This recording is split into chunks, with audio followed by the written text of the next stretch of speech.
जब तक जीवन में सत्संग नहीं मिलेगा तब तक विवेक नहीं हो सकता। विवेक उस ज्ञान को कहते हैं जिस ज्ञान के द्वारा सत असत, उचित अनुचित, ग्राह्य त्याज्य का हम भेद समझ सकें, उस ज्ञान का नाम विवेक है। दूध और पानी को अलग कर सकते, तात्पर्य ये हुआ। विवेक का मतलब अच्छे बुरे के भेद को हम ठीक ठीक समझ सकें, इसका नाम विवेक है। और ऐसा विवेक सत्संग में आकर के ही प्राप्त होता है। बिना सत्संग के विवेक की प्राप्ति नहीं हो सकती। बिनु सत्संग विवेक न होई। बात समझ में आ गई। बिना सत्संग के विवेक नहीं होगा तो फिर सत्संग कैसे होगा? तो गोस्वामी जी कहते हैं कि राम कृपा बिनु सुलभ न सोई। जब तक भगवान की कृपा नहीं होगी तब तक सत्संग नहीं मिलेगा। और जीवन में सत्संग मिल रहा है तो समझ लो भगवान की कृपा आपके ऊपर हो चुकी है। भगवान की कृपा का यही परिणाम है कि आप सत्संग में पहुंच रहे हैं, आ रहे हैं। नहीं तो लोग तो बहुत हैं, लेकिन किसको फुर्सत है सत्संग में आने की? और सत्संग में जाने पर बड़ी बड़ी समस्याएं भी होती, बाधाएं भी आती हैं। गोस्वामी तुलसीदास जी महाराज कहते हैं कि यही सर आवत अति कठिनाई। इस सत्संग रूपी सरोवर में आने के लिए कोई जीव चलता है तो रास्ते में अनेक कठिनाइयां भी आती हैं। यही सर आवत अति कठिनाई। और अगर आप आ गए तो समझ लो राम जी की कृपा से आ गए। राम कृपा बिनु आई न जाई। राम जी की कृपा के बिना कोई सत्संग में आ नहीं सकता। और कितने लोग तो आते हैं लेकिन आने के बाद भी उन्हें सत्संग का लाभ नहीं मिल पाता। यही सर आवत अति कठिनाई, राम कृपा बिनु आई न जाई। और जड़ता जाड़ विषम उर लागा, गयौ न मज्जन पाव अभागा। गोस्वामी तुलसीदास जी महाराज कहते हैं कि कुछ अभागे प्राणी ऐसे भी होते हैं जो सत्संग में पहुंच तो जाते हैं जिस किसी भी प्रकार से, लेकिन वहां जाने पर उनको जड़ता का जाड़ा लगने लगता है। जड़ता जाड़ विषम उर लागा, गयौ न मज्जन पाव अभागा। जैसे कोई व्यक्ति परिश्रम करके, मेहनत करके, टिकट बनाकर यहां से तीर्थराज प्रयाग पहुंच जाए और प्रयाग में जनवरी के महीने में जब कड़ाके की ठंडी पड़ती है, उस समय मौनी अमावस्या का स्नान वहां पर लोग करते हैं। और वहां जाने के बाद उसको जाड़ा लगने लग जाए और फिर हिम्मत न हो कपड़े उतारने की तो जा करके भी स्नान नहीं कर पाते। उसी प्रकार जड़ता जाड़ विषम उर लागा, गयौ न मज्जन पाव अभागा।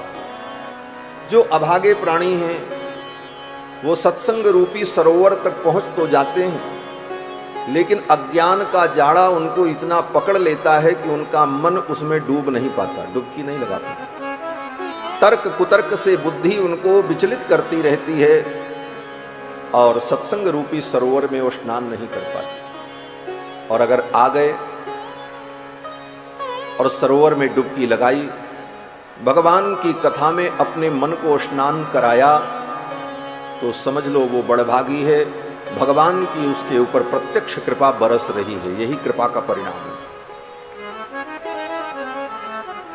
राम कृपा बिनु आई न जाई। आप सभी बड़भागी हैं कि अपने व्यस्ततम समय से इतना समय निकालकर भगवान की मंगलमयी चर्चा श्रवण कर रहे हैं।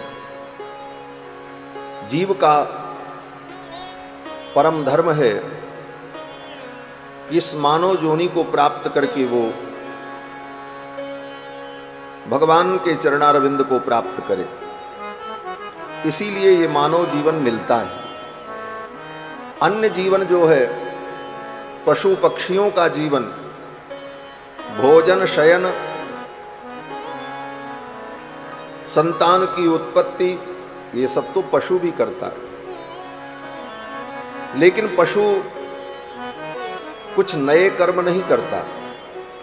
पशु केवल अपने पूर्व में किए गए कर्मों के फल को भोगता है। इसीलिए पशु योनि भोग योनि है। उस योनि में प्राणी अपने पाप कर्मों के फल को भोगता है, इसीलिए वो पशु बनता है। और मानव योनि, ये मनुष्य जन्म इसलिए मिलता है कि इस जन्म में आप अपने पाप पुण्य कर्म दोनों का भोग करो और साथ साथ में नए पाप पुण्य करने का अवसर भी आपको मिल जाता है। और इसके साथ साथ मानव जीवन में यह भी अवसर मिलता है कि तत्वबोध प्राप्त करके, ज्ञान प्राप्त करके, भगवान के चरणों की भक्ति करके संसार सागर से तर जाओ। नरतन बार बार नहीं मिलता, ये मनुष्य शरीर बार बार नहीं मिलता। फिर जननी ना ही जनेगी, अब न बनी तो फिर न बनेगी। अगर मानव जीवन में आपने बनाया नहीं तो फिर ये बनाने का अवसर नहीं मिलेगा। बार संतों ने, महापुरुषों ने चेताया, चेतावनी दी, संभल जाओ। अगर इस जन्म में तुमने अपना नहीं बना लिया तो फिर ये अवसर मिलेगा कि नहीं मिलेगा, पता नहीं। इसीलिए संत का काम है चेतावनी देते रहना। जैसे चौकीदार होता है ना, चौकीदार क्या करता है? बोले वो घूमता रहता है रात्रि में गली गली में और कहता है जागते रहो, जागते रहो। चौकीदार का काम है कि वो जगाता रहता है। एक महात्मा कहते थे ये संत लोग कौन हैं? बोले संत लोग चौकीदार हैं, इसीलिए चौकी पर बैठते हैं, ऊंचे पर बैठते हैं, चौकीदार हैं। और आप लोग? बोले आप लोग जमीन पर बैठे हो इसलिए जमींदार हो। जो चौकी पर बैठे वो चौकीदार और जो जमीन में बैठे वो जमींदार। तो जमींदार की प्रॉपर्टी कहीं लुट न जाए, इसलिए चौकीदार का काम है कि वो जगाता रहता है, जागते रहो, जागते रहो, जागते रहो। संतों का यही काम है, समाज को जगाना। अपनी संस्कृति को, संस्कार को समझो और ठाकुर के चरणों में मन को लगाओ। ये संसार जो दिख रहा है ये क्षणिक है। अनित्यम सुखम लोकम इमं प्राप्य भजस्व माम। भगवान कहते हैं ये संसार अनित्य है, ये नित्य नहीं है। आज तुम्हें दिख रहा है और कब आंख बंद हो जाए सब छूट जाएगा, एक क्षण में सब कुछ छूट जाएगा। ऐसी स्थिति में अपने मन को, अपने चित्त को भगवान के चरणों में हम लगा लें, यही मानव जीवन का परम फल है। मनुष्य जीवन प्राप्त करने का यही परम उद्देश्य है। भगवान के चरणों की भक्ति हमें प्राप्त हो और भगवान तो भक्ति से ही प्रसन्न होते। भक्त्या तुष्यति केवलम न च गुणैः भक्ति प्रियो माधवः। भगवान भक्ति से प्रसन्न होते।